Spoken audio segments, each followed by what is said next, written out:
There is increasing evidence that there were one or two or even three moles who were planted in the Trump campaign by the FBI and perhaps also by MI6, the British equivalent of the CIA. First, let me just explain. These are people who are usually with intelligence training and background, professional spies, if you will, who were sent by these agencies to befriend and discuss things with various people in the Trump campaign, with the goal of eliciting information about contacts between Trump and the Kremlin to try to manipulate the U.S. election.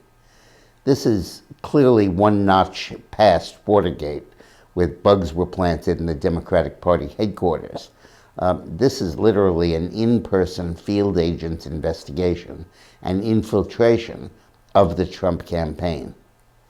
We don't know yet the name of the people who actually did the infiltration, but there are three possibilities that have surfaced in the internet. One is Joseph Mifsud, who is thought to be a Russian agent, but who also had ties to MI6. The other is Alexander Downer, who was the Australian foreign minister and had extensive ties to an organization that was an intelligence consulting firm after he left office. And Stephen Halper, who also had extensive ties to both MI6 and to the CIA, the FBI. We'll know more about who was responsible directly when the Inspector General's report comes out, probably this week. But fundamentally, the concept that the government of the United States, through its investigatory agency, would plant moles or spies in a political campaign, in the course of that campaign, is absolutely shocking and very dangerous. It mirrors the tactics that the CIA and the FBI have used in many foreign elections to try to destabilize the government and to try to influence the politicians to become more favorable to American policy. And the fact that this weapon was turned on America's domestic politics is scary, absolutely shocking.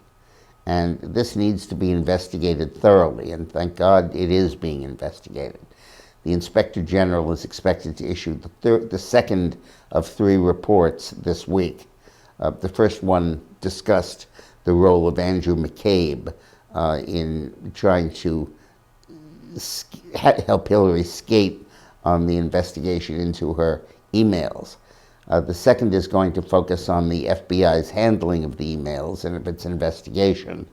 And a third report, likely to come out in the next month or two, or thereabouts, is going to focus on the Clinton Foundation and the pay-for-play scandal.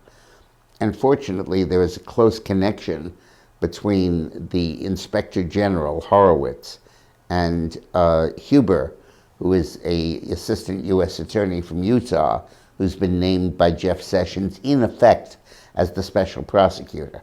He still is technically an assistant U.S. attorney, but he's charged with all investigation of any of the handling of the emails or of the Clinton Foundation scandal. So I think we're going to begin to get to the bottom of this. And the bottom is not pretty. Thanks for watching.